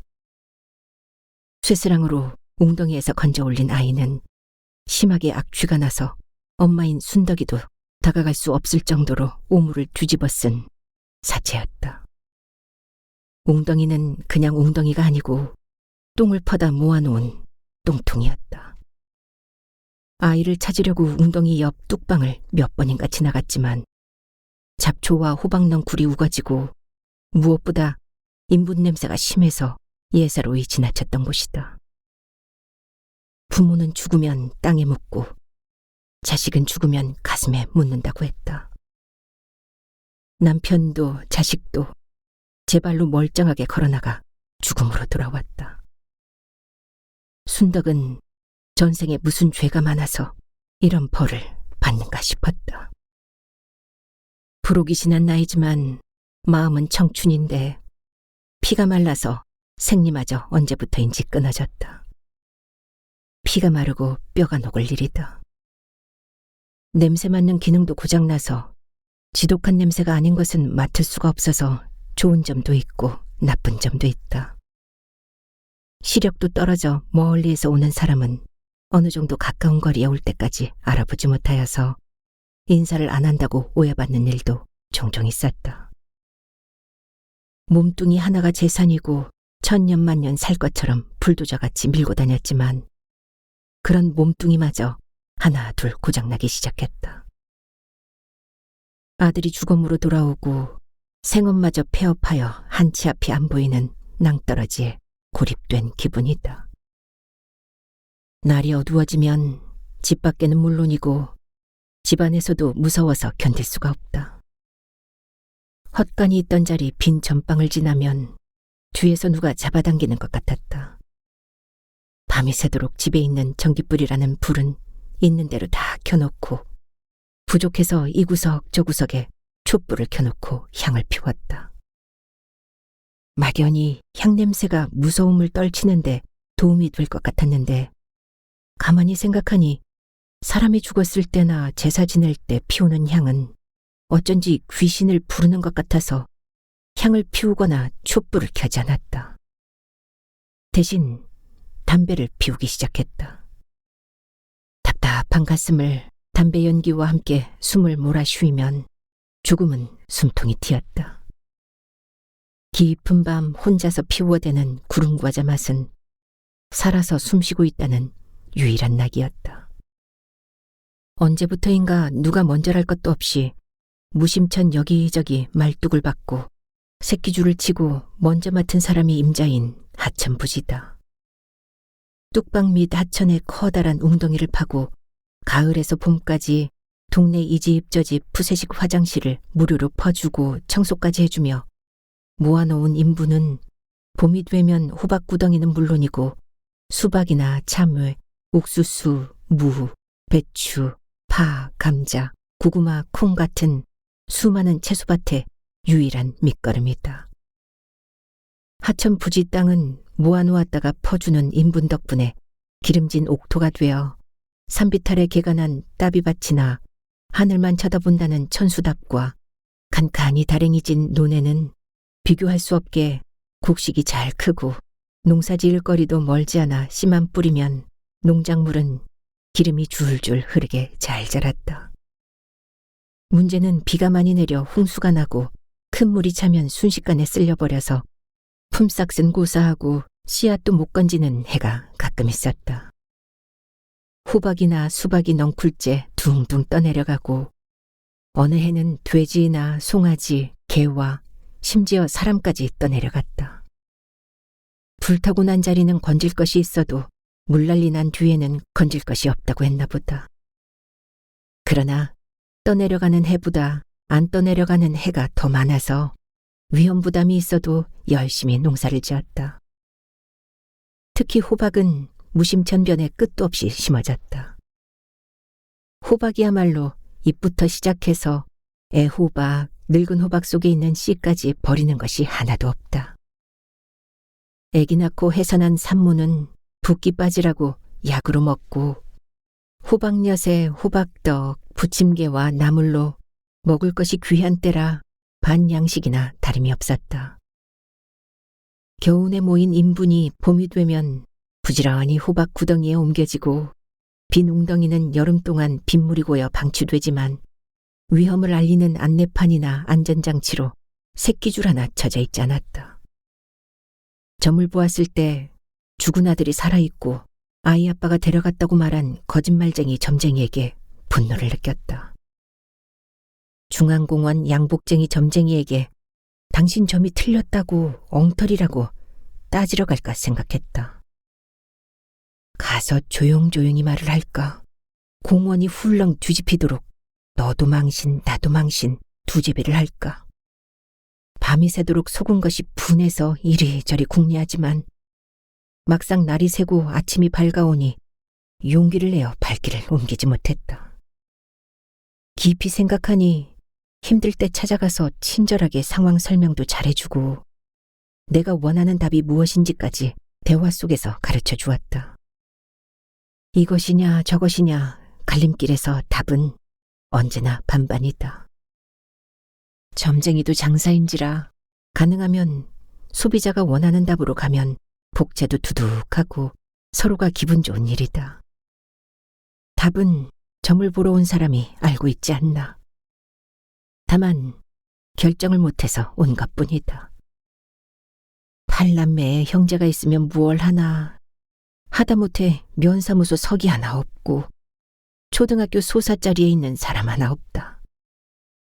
고작 해야 우체국의 집배원인 사촌이 이 집안에서 제일 출세한 사람이다. 관공서나 경찰서에 일이 생기면 겁 먼저 먹고 갈팡질팡하다가 결국은 점쟁이를 찾아가는 일이 대대로 하던 일이다. 사는 것이 바빠서 김치찌개 하나 나누어 먹을 친구도 없으니 자신이 생각해도 한심하다. 열심히 돈을 모아서 아들, 딸들은 높은 학교 공부시켜 발바닥에 흙 안 묻히고 책상머리에서 본때 나는 자랑스러운 자식으로 키우려고 누나들이 입던 옷이 아까워서 입히면 아이들한테 놀림을 받아도 그 옷 입기 싫다는 투정 한 번 안 했던 아들이다. 남들이 다 노는 명절에도 순덕이는 더 바빴고 명절이라고 기름진 음식이나 떡 한 번도 해먹지 못하고 양말 한 짝 새로 사서 신겨보지 못했다. 사람은 하루 죽을 줄 모르고 열을 살 줄만 안다더니 아들이 성장하다 말고 똥구덩이에 빠져서 죽을 줄은 몰랐다. 못 먹이고 못 입히고 악착같이 모아놓은 돈도 바닥이 났다. 아들의 죽음보다 순덕이를 더 힘들게 하는 것은 동네 여자들이 모이면 진원을 알 수 없는 소문이 꼬리에 꼬리를 물고 날개를 다는 것이다. 자기들끼리 주고받은 말이야. 전하는 사람이 없어 무슨 말을 해도 모르면 되겠지만 오지랖이 넓은 감초 아줌마는 있는 법이었다. 친하지 않으면서 친절하게 찾아와 위로한답시고 주고받은 말 중에 자기가 한 말은 쏙 빼고 상대가 한 말을 전했다. 그 말 중에서 순덕이의 오장육부가 뒤집히는 말만 골라서 전해주어야 하는 역사적 사명을 안고 온 사람처럼 잊을만 하면 찾아와서 속을 쑤셔 놓았다. 순덕이, 자네가 팔자가세요. 남편 잡아먹는 것도 부족해 자식까지 잡아먹고 장사할 때는 막걸리에 물 타서 팔고 앞집 가게에서 파는 물건값보다 비싸게 바가지를 씌워서 벌을 받는다는 거야. 감초 아줌마는 순덕의 마음을 모른 채 계속 떠들었다. 누구누구 할 것 없이 동네 사람들이 여기 앉기만 하면 자네 이야기를 껌처럼 씹어대니 어쩐다노. 만만하게 보고 자기들이야 심심풀이 삼아 하는 말인지 몰라도 기가 막히지 않나. 순덕이는 상대를 알 수 없는 원한 같은 것이 쌓여서 서서히 앙금으로 가라앉았다. 동량은 주지 못할 망정 쪽박은 깨지 마라 했는데 가만히 두어도 견디기 힘든데 눈에 보이지 않는 헛소문이 비수가 되어 마구마구 심장을 찔렀다. 누구에게 하소연이나 변명도 할 수 없다. 그냥 순덕이는 나쁜 년이 되어 있었다. 동네 사람 한 사람에게 따져보면 순덕이에게 물질적으로나 심리적으로 직접이나 간접적으로 손해본 것이 없었다. 사기를 친 일도 돈을 꾸어달라 한 일도 일을 도와달라고 하지도 않았다. 그런데 무슨 이유였는지 미워하고 멀리한다고 눈에 안 보이는 공룡 같은 커다란 힘에 밀려 천길 낭떠러지에 떨어져 있는 순덕에게 근원을 알 수 없는 소문이라는 놈이 자꾸 목을 조여오는 고통을 주었다. 남편과 자식을 잡아먹은 년이라는 말은 고통의 바다를 헤엄쳐온 순덕에게 너무나 가혹한 말이다. 끝없이 펼쳐진 바다 위로 갈매기떼가 난다. 순덕이 서 있는 모래사장에 집채만한 파도가 밀려와서 찰썩 쓸려간다. 꿈이었다. 바다를 한 번도 가보지 않았지만 사진에서 많이 본 바다였다. 꿈속에서 보았지만 바다가 좋았다. 갈매기 소리도 들리고 밀려오는 밀물 속에 비린 생선 냄새도 맡았다. 시계를 보니 아직 이른 새벽이다. 이대로 어디든지 한없이 떠나버리고 싶다. 꿈이 아닌 진짜 바다가 보고 싶다. 현실에서 도망치고 싶다. 아니다. 어찌하든 살아서 저 소문과 맞서 싸워서 이기고 싶다. 두 마음이 싸우기 시작한다. 절망의 밑바닥에서는 값싼 동정보다는 질책이나 멸시가 더 힘이 될 수 있다. 독약도 결정적인 순간 적절히 사용하면 사람을 살리는 묘약이 되기도 한다. 누구 좋아하라고 내가 여기를 떠나랴. 오기도 발동한다. 만만하고 보잘것없는 여자가 혼자 살기란 녹록한 세상이 아니다. 그래서 혼자 사는 여자에게 기둥서방이라는 말이 따랐다. 보호 차원에서 공식적이나 비공식적으로 있는 여자도 있지만 기둥서방이라는 것이 거의 건달이나 불량배인 확률이 높아서 토끼를 피해 들어간 굴이 호랑이 굴인 경우가 많았다. 돈을 열심히 모아서 돈놀이 장사를 하는 사람도 있는데 가끔은 떼는 일도 있지만 돈 버는 데는 돈 놓고 돈 먹는 것이 가장 빠르다. 7. 순덕이. 순덕이는 돈을 벌고 싶다. 그러나 어찌 된 일인지 돈이 모여 살만하면 일이 터진다. 그래서 쫄딱 망한다. 숟가락 몽둥이 하나 건질 것이 없었다. 배운 것도 없고 연줄도 없는 순덕이는 돈처럼 든든하고 믿을 것이 없지만 노력해도 소용없고 안 먹고 안 입고 열심히 일만 한다고 돈이 모이는 것도 아닌 것 같다. 무슨 일이든 해야 하지만 가진 것은 깔고 앉은 흉가라서 팔고 싶어도 팔리지 않는 다 쓰러져가는 집 한 채뿐이다. 저녁에 자리에 누우면 그대로 땅속으로 들어가고 싶다. 아침이 오고 눈 뜨는 것이 두렵다. 동네에 초상이 나면 죽은 사람이 누구든 부럽다. 할 수만 있다면 축, 사망, 꽃다발이라도 가지고 가서 죽은 자를 축하해주고 싶다. 그러나 마음뿐이고 차마 그럴 수 없는 일이어서 상갓집 구준이를 도맡아 하기 시작했다. 순덕이가 끓이는 육개장 맛은 누구도 흉내내지 못하게 맛이 좋았다. 동네의 애경사를 척척 해냈다. 상갓집 일로 시작한 것이 회갑이나 생일, 결혼식에도 불려다녔고 이제는 예를 갖추고 순덕이를 모셔갔다.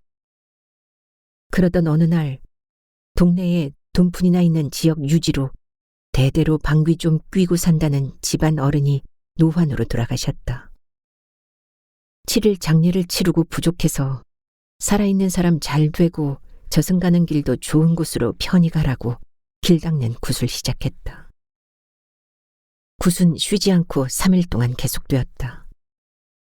무슨 일을 시작하면 끝장을 보아야 하는 순덕은 밤낮을 가리지 않고 7일 장례에서 일하고 굿을 하는 동안 할 일이 많아서 연장되는 일에 피로가 겹쳐 있었다. 굿이 끝나는 날 털이개같이 생긴 대라는 것을 잡는, 정확히 말하면 흔드는 순서가 있었다. 이 사람 저 사람 잡아도 흔들리지 않던 대는 순덕이가 잡으니 흔들리기 시작했다. 피로에 지친 손이 대라는 것을 잡으니 동네 사람의 시선이 한꺼번에 순덕이에게로 쏠리고 순간 긴장한 순덕이의 손이 쥐가 나서 흔들리지 않으면 안 되는 상태를 뭐라 설명할 수 없이 사시나무처럼 흔들린다. 동네 사람들은 신이 내려서 대가 흔들린다고 놀라고 신기한 모습으로 바라보았다. 그들을 보는 순덕은 순간 장난기도 발동하고 그들을 골탕 먹일 절호의 기회라고 생각했다. 내친 김에 대를 흔들고 뛰기 시작했다. 만신들이 진과 장구를 치며 뭐라 하면 평소에 감정 있던 사람에게로 다가가서 등짝이고 허리고 갖다 대고 흔들었다. 그러다가 제 기운에 지쳐서 그 자리에서 벌러덩 기절했다. 정신을 차리고 보니 병원이다. 지난 일을 곰곰이 생각하니 도무지 뭐가 뭔지 모르겠다. 화풀이를 한 건지 망신을 당한 건지 구분이 안 되었다. 과로로 쓰러진 순덕이는 영양제를 처방받고 2박 3일 내내 잠을 푹 자고 툭툭 털고 일어나 집으로 왔다. 집에 돌아와 보니 동네에는 순덕이가 신이 들렸다는 소문이 널리 퍼졌다. 흉갓집에 고집 부리고 살더니 아들 죽고 이제 신이 들렸단다. 대를 잡고 흔들면서 아는 소리를 하는데 그 소리가 척척 맞았다는 것이다. 너도 나도 점을 부어달라고 쌀을 가져오는 사람, 돈을 가져오는 사람이 아침부터 줄을 선다.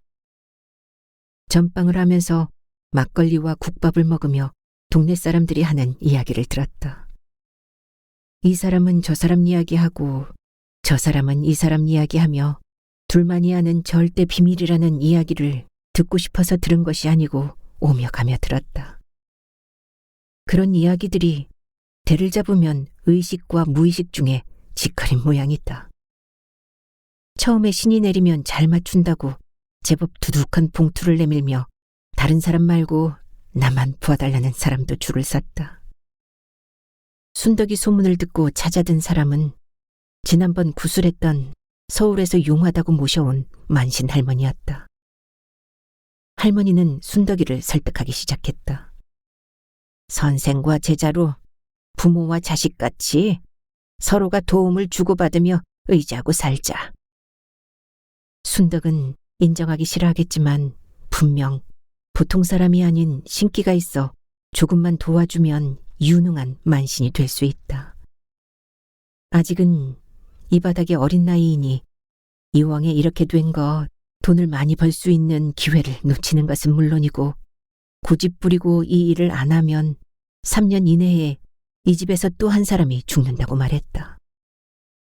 기가 막히고 코가 막혔다. 내 안에 귀신이 들었다는 말이냐? 내 몸에 귀신이 붙었다는 무슨 개가 풀 뜯어먹는 소리냐? 할머니 만신을 박대하며 순덕이는 길길이 뛰었다. 그래도 할머니는 아예 옷보따리 싸서 들고 와서 눌러앉아 밤낮으로 설득하기 시작했다.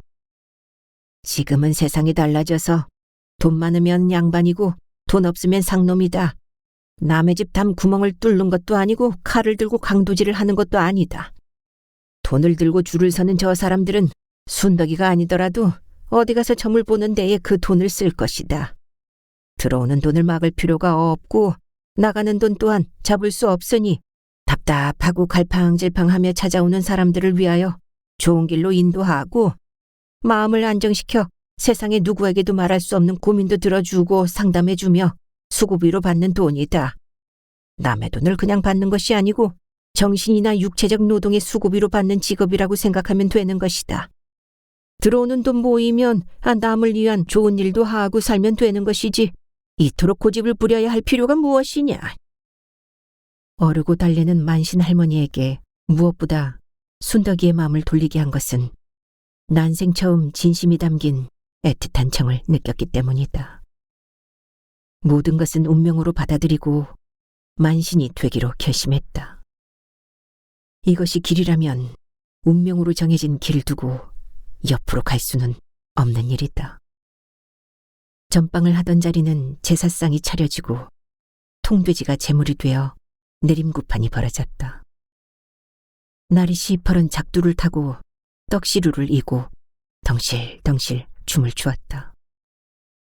작두는 시퍼런 날을 과시하기 위하여 숫돌에 갈고 광목천을 작두날로 쫙 가른다. 결대로 찢으면 손으로 되는 일이다. 시퍼렇게 보이지만 정육점의 칼이나 생선 횟집의 회칼로 착각할 필요는 없다. 호기심 많은 사람이 가까이 가면 부정탄다고 가까이에서 못 보게 하고 소지 종이를 태워서 작두날도 소독하고 향불로 발을 닦고 맨발로 작두 위에서 너울너울 춤을 추었다. 내림굿이 끝나고 좌판을 정리하고 법당을 만들었다. 탱화도 붙이고 불상도 모셨다.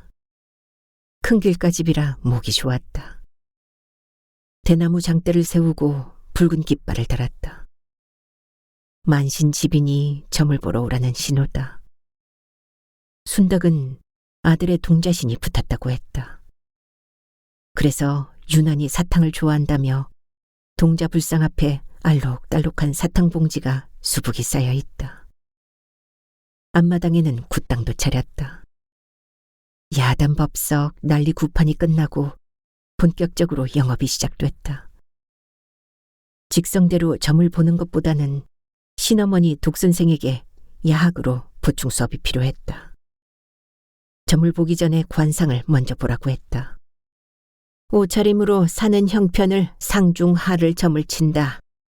표정으로 여기까지 찾아온 사건의 상태를 심각 보통을 예측해야 하고 가지고 온 문제가 애정, 경제, 건강, 직업, 취업, 자식 문제 중에 하나겠지만 가능하면 찾아온 사람이 속이 시원하도록 말을 많이 하게 하고 그 말 속에서 답을 찾아라.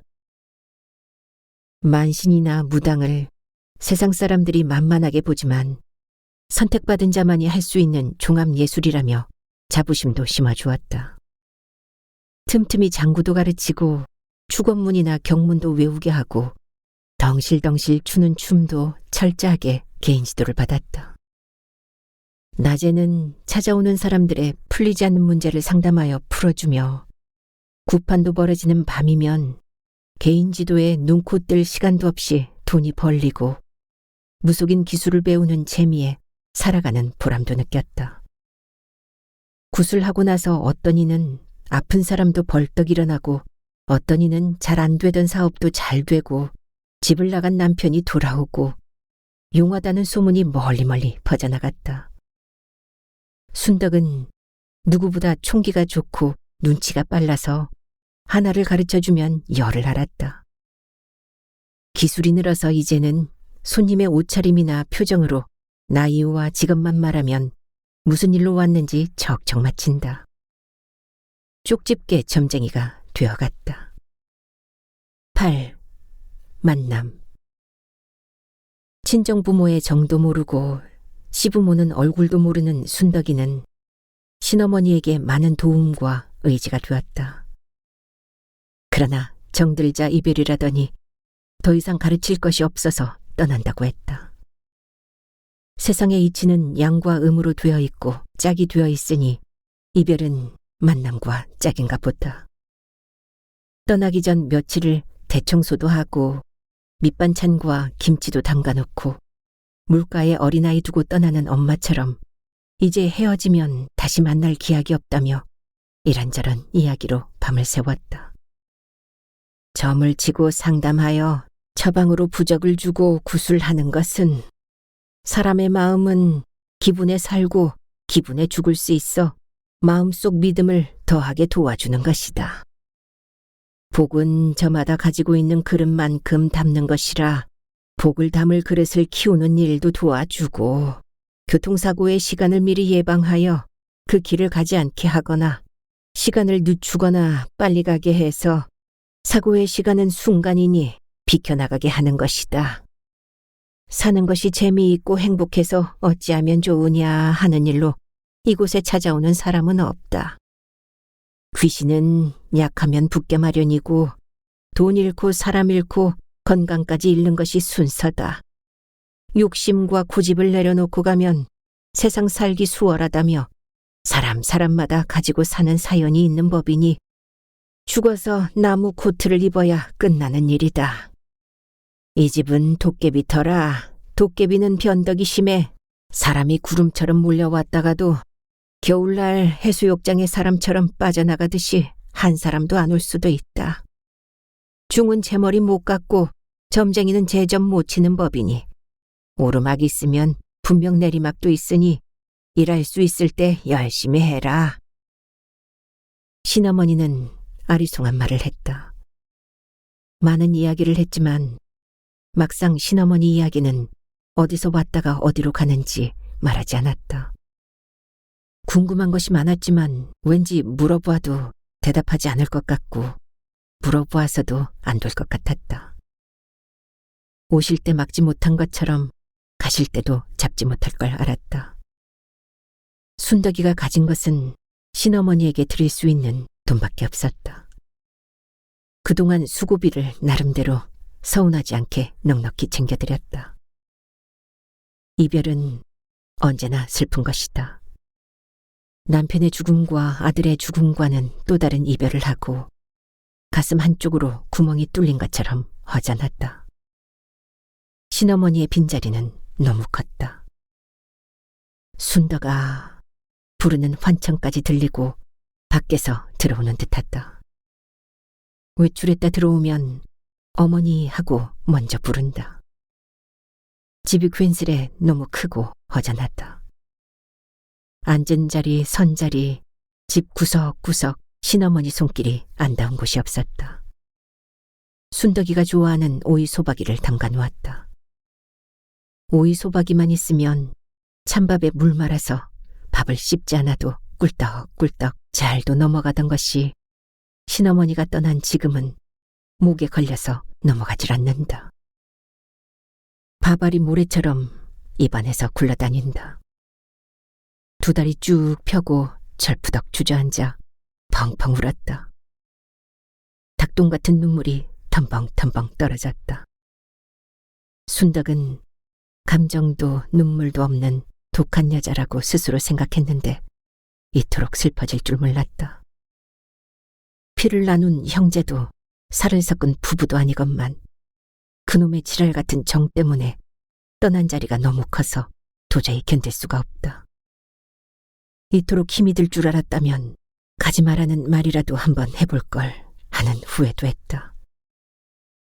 허전하고 적적함을 달래기 위하여 개 한 마리는 외로울 것 같아서 두 마리를 사서 키우기 시작했다. 밤이 되면 제법 든든했다. 남자 고무신을 하나 사서 저녁이면 순덕이 신과 나란히 놓고 남자 옷도 서너 벌 사서 방 안에 여기저기 적당히 걸어놓았다. 시간보다 더 좋은 약은 없다더니 그런대로 견딜만 하려니까 이번에는 왕래하지 않던 시동생 하나가 천둥에 개 뛰어들듯 뜬금없이 술에 취해 찾아와서 행패를 부렸다. 형수 때문에 집안 망신이다. 무당짓 하려거든 멀리 떠나서 하든지 당장 때려치워라. 굿땅을 훌렁 뒤집어 놓고 산신령 같은 수염을 길게 늘어뜨리고 지팡이를 짚고 서 있는 불상을 집어던져서 팔 한쪽이 댕강 부러졌다. 두 마리 개는 정신없이 지저대고 순덕이는 자신도 모르는 사이에 짓거렸다. 저주를 받을 것이다. 노발대발했다. 이럴 때는 두 마리 개도 도움이 되었다.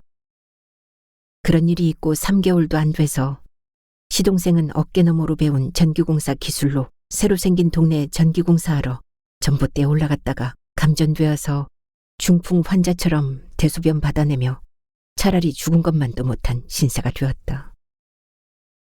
그 소문이 나면서 저주받을까 봐 아무도 순덕이를 가까이 하지도 멀리 하지도 않았다. 무시도 아니고 물 위에 기름 돌듯 겉돌았다. 마을의 크고 작은 모임에서 따돌림을 받았다. 민둥산 산악회는 부부 동반이라 안 되고 아들개는 아들이 없으니 안 되고 딸개라도 하자니 그런 것은 안 한단다. 그 흔해 빠진 금반지개나 밍크 코트개도 하자는 사람이 없다. 기본 자세 바로 세우기 회원을 모집한다기에 회원에 가입한다고 하니 직업 분류에 점쟁이 직업이 없단다. 돈이 모이기 시작하니 쓰고 싶어도 쓸 일이 없다. 딸 둘이 혼기가 되어도 누구 하나 중매한다고 나서는 사람이 없다. 어쩌다 딸이 남자친구라도 생기면 엄마가 점쟁이라는 것을 알면 슬그머니 멀어진다.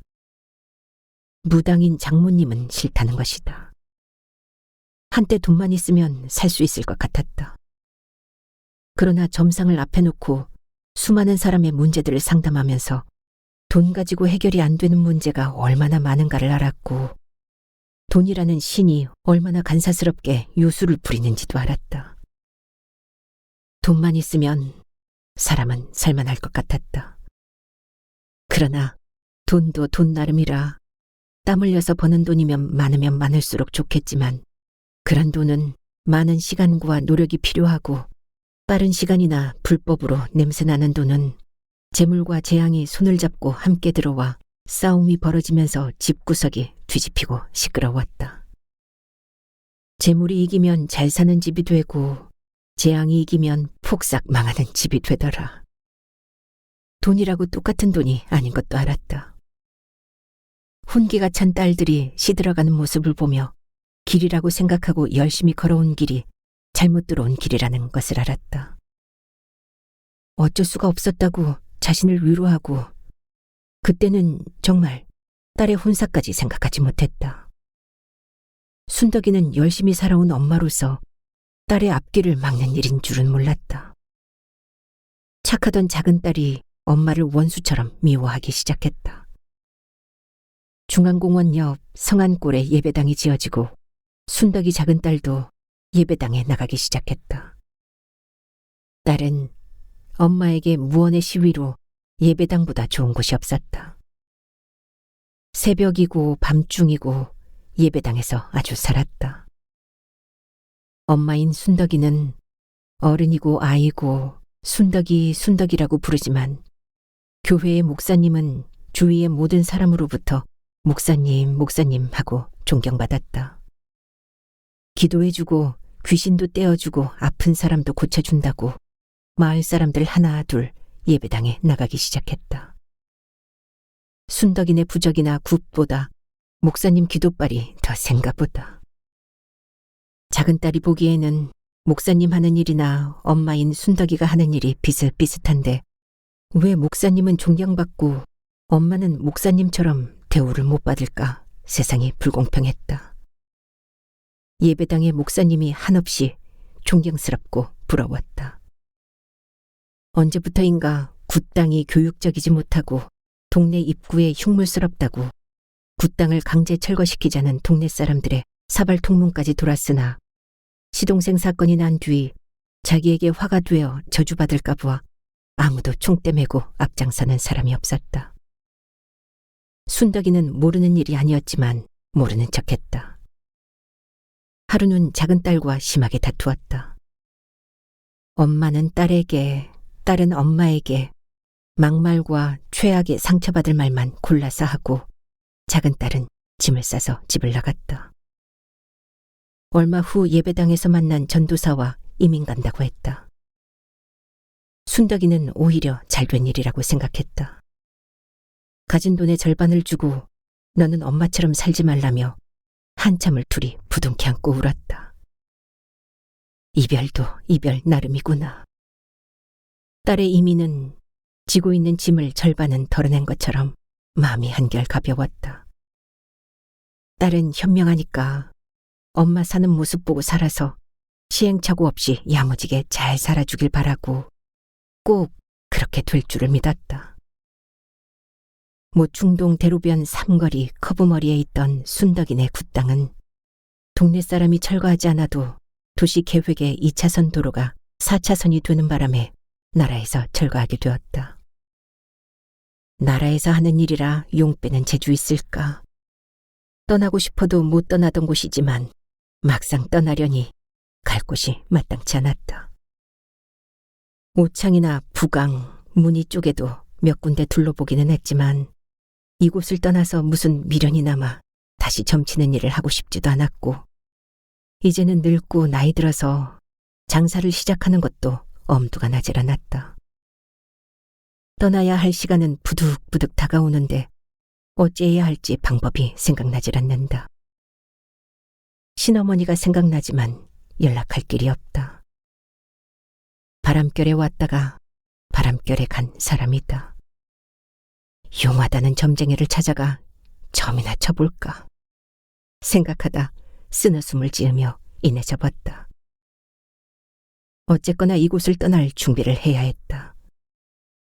큰딸은 작은딸에게 다녀오라고 나머지 돈을 통장에 넣어서 손에 쥐어주며 엄마가 이사하고 연락할 때까지 오지 말라고 신신당부했다. 이제는 집에 2마리 개만 남았다. 철거를 앞둔 집이라 전기도 수돗물도 끊긴 지 오래다. 순덕은 동자 불상 앞에 물 한 모금 마시지 않고 자리보전하고 누웠다. 남은 불상을 가지고 어디를 가자니 그것도 아니고, 버리고 떠나자니 그것도 아니다. 차라리 이 집에서 이 불상과 함께 운명을 끝내기로 결심했다. 삭을 대로 삭은 삭신으로 곡기 끊고 불상 앞에 누운 것이 여러 날이었다.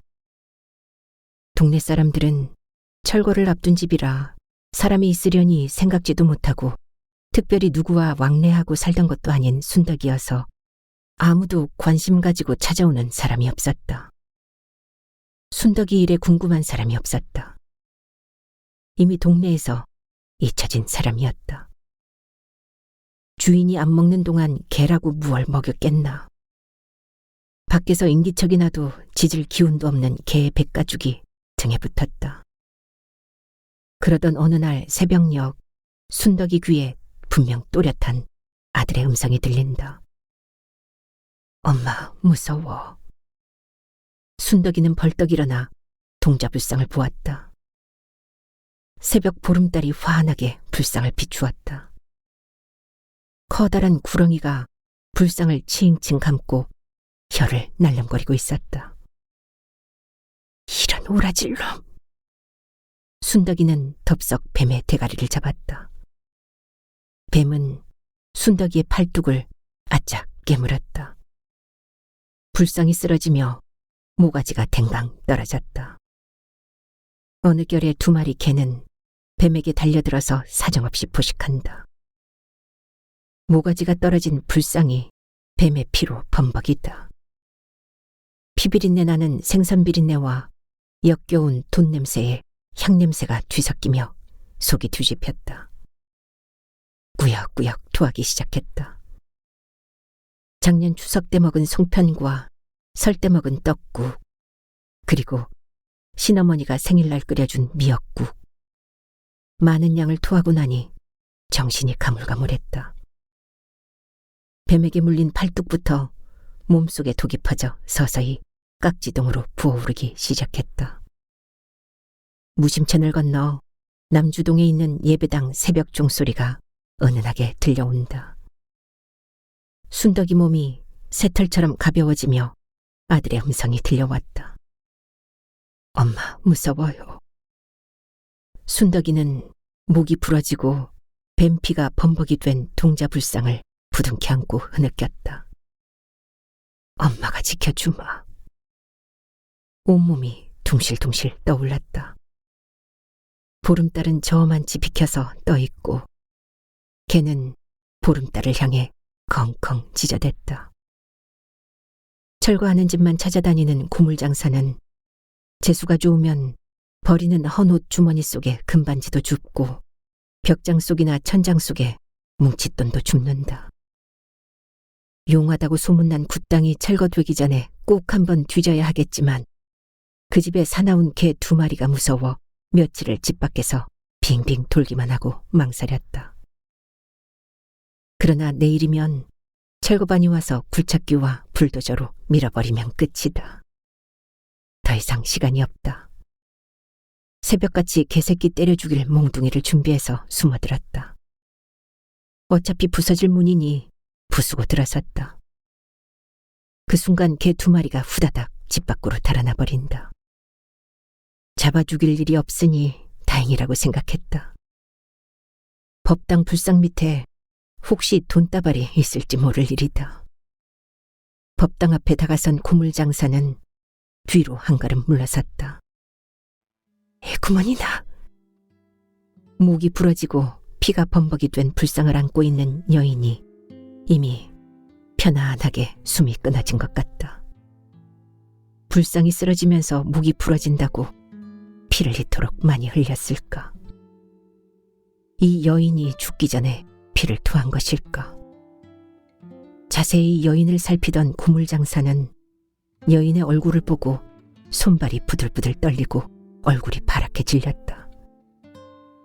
이 여인이 안고 죽은 불상은 바람결에 소문으로 들려오던 내 아들이란 말인가? 마음은 여기서 빨리 도망가야 하는데 발은 땅에 붙어서 후들거리고 한 발짝도 움직일 수가 없다.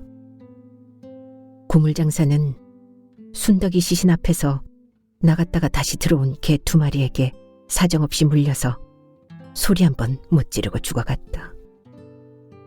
예배당 종소리는 사라져가고 무심천에는 둥근 달이 천천히 잠겨들었다.